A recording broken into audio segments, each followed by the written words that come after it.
How's it going, everybody? So I just said I'd do a quick video and show you what exactly I've been doing here in the polytunnel.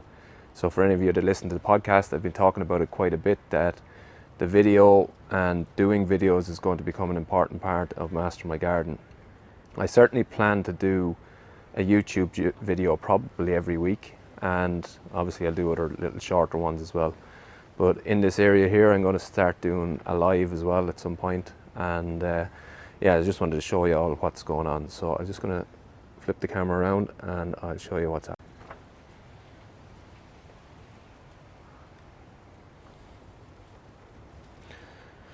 So this is the propagation area.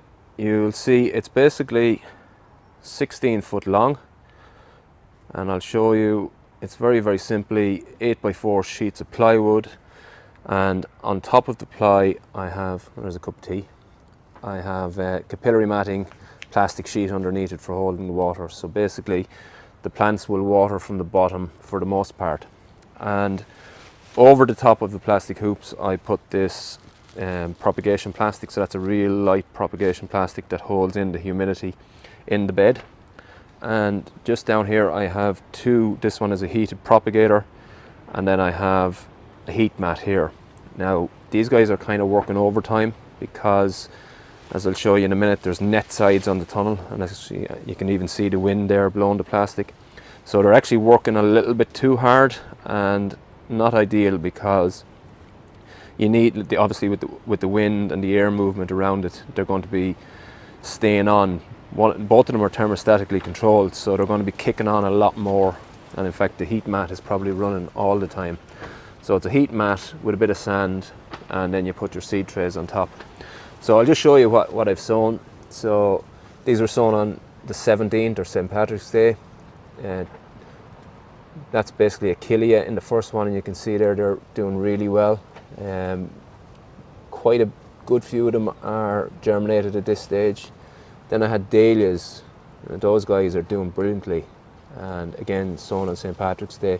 Really happy with those. You see the little thermostat in here, so that records the temperature. I have it set to stay at 20 degrees, and when it drops below that it should kick on. But to be honest, it's working a lot harder than it should be because of the net sides on the tunnel.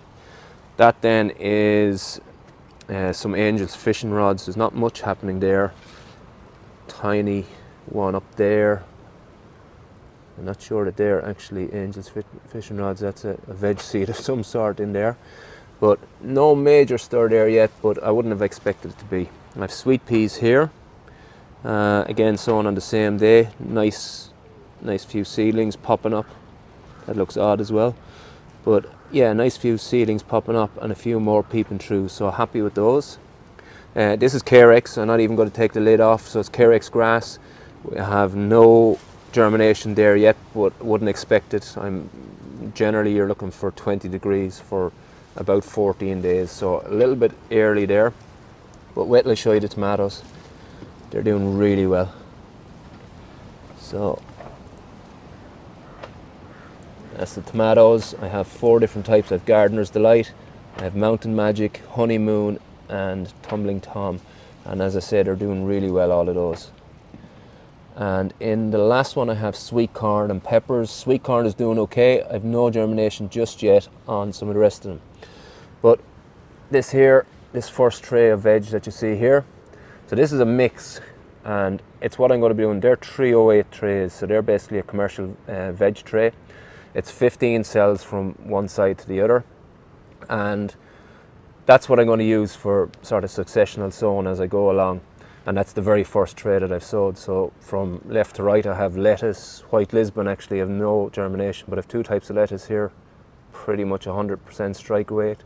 I have spinach, a couple of rows of cauliflower, kale, broccoli, 2 types, turnip, then 2 cabbages at the end. And you can see with the cabbages and all of the brassicas really, and the spinach, pretty much 100% germination, so that's going really well. Then I have a tray of flowers here that was only sowed last Sunday actually, so it's only 5 or 6 days now. and I've no germination except for this little guy here, which looks a bit odd. but nothing happened there yet. I have a tray of nasturtiums here, and then over here I have another tray of flowers. So I have cosmos, which is germinating quite strongly, and I have, what else have I got? I have vibricias, violas, canungulas, and then here I have some sunflowers. I think these are a little bit small for sunflowers, but I was just trying it out. And I have some leeks, Brussels sprouts, and some verbascum, and then a full tray basically here of herbs. So all the different herbs and some flowers here on the end as well. So that's the trays I'm using. As I say, I'm using them for successional sowing. Then I have the capillary matting, as I said, underneath. These are some perennial tubers and bulbs that I got. They're all planted. Nice bit of growth. There's a Stilby's cotton candy. I have, what else is in there? Some veronicas, some day lilies and some ordinary lilies. Agapanthus. Mine went blank there, sorry. And so that's the propagation area. Essentially, I'm going to have the first 2 hoops with just light propagation plastic on it, and then these last 2 will be covered with frost fleece. So basically, as something germinates and gets hardened off, I'll move it back down along the bed, and eventually we'll get down here. They'll be covered frost fleece, and then the next thing will be plant outside or plant into the tunnel. So to show you the tunnel then, this site was really badly affected by weeds before I moved onto it. So a lot of tough weeds, a lot of docks, a lot of thistles. So essentially you see now the whole tunnel is covered down with black plastic, and underneath that plastic I have, cardboard. I have compost on top of the cardboard, and the idea is that the black plastic, as it heats up, will do 2 things. It'll heat up the ground, and it'll also hopefully germinate and kill off all those weed seedlings that we have in here. Now you can actually see some lumps on the plastic, and that's basically where the weeds, where is this thing gone? So you see there, that's basically where the weeds are popping up and germinating. So what I'm hoping is happening under there is that they're germinating and they're kind of getting burnt off as they go. I should be getting quite good temperatures in there.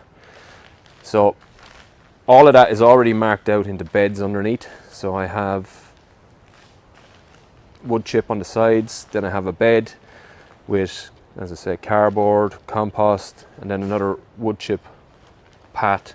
And so the whole thing is done out into pats. I've netted sides here, so this is going to be a quite cold tunnel generally, but it's exactly what I want this to. The type of tunnel it is, it gets probably too hot if I didn't have those net sides. And originally when I had this in another location, it was basically what you did was you turned the handle and it opened the sheets of plastic at the top, and yeah, that was how you ventilated. But it probably wouldn't be good enough now for growing veg, and particularly some of the I think I'd probably end up with some disease problems. So that's why I've gone with the netted sides, and I'll hopefully be producing all year round in here. This area here is basically where I'm going to be doing some of the sort of demo videos, and I've just done one a few minutes ago on the potatoes. That's what those black things are up on the potting bench. Class potting bench by Mud and Wood. Liam, really class potting bench. So essentially over there, that area, I'll be putting up a similar sort of wooden backdrop along there, and all underneath I plan to do concrete in that area. I can't quite get in here yet because on the entrance down there it's still very wet, so I can't actually get machines in to level it off and to get that done. But all that area there will be concreted. I plan to set up a bit of a seating area here looking back up across the tunnel, and that's where I'll do some of the live stuff. So Oh, I don't know what sort of lives I'll do yet, but live on some of the channels. And there's the roll of cardboard up there, the last of what's left. Lots of rubbish being fired into the corner. And a bag of vermiculite, bag of perlite for sowing seeds. And that's, as I said, a demo I was doing earlier for sowing potatoes or planting potatoes. So that's, more or less the tunnel. As you'll see, it'll just step back to the end. So it's quite a big size. It's 8.5 meters wide, and I think it's 18 or 20 long. So it's a decent size, should be able to produce enough veg, fruit for all our family out with this. And as I go along, then I'll be documenting it and creating YouTube videos and so on. So that's the plan. And yeah, I think that's pretty much it. They're actually some onions that I had last year, and I just brought them back inside. There is fresh growth coming on them, so I'll be able to use them as like spring onions. And then in those 2 pots, I actually sowed some onion sets today, and again I'll use those for early, spring onion, scallion type things. I also have sown red onions, shallots, and some Stuttgart or white onion out in the raised bed. I'll show you that at another time. Some Sharps Express seed potatoes that I'll be planting into containers. I will definitely be planting into the ground here, planting potatoes into the ground, but I'm not going to do it just yet. I still really want to leave that plastic on as long as I can, so that I hopefully don't have any massive weed problems. I have sweet potato plants coming, but I won't have them until end of April, early May. And the temperature needs to be about 18, soil temperature needs to be about 18 degrees for that. So again, the black plastic is there for that reason. So I'm really looking forward to the sweet potato. That'll be interesting. But next year then, if I've got on top of this kind of weed problem that I have, then I will plant potatoes directly into the ground here. Still have to be careful, because with the net sides, frost will definitely be an issue, and we get very late frost here. So that's basically a run through it. Lots more coming. There'll be a new YouTube video at least every week, and pop on with other videos just to give you the progress as we go along. Okay, take care.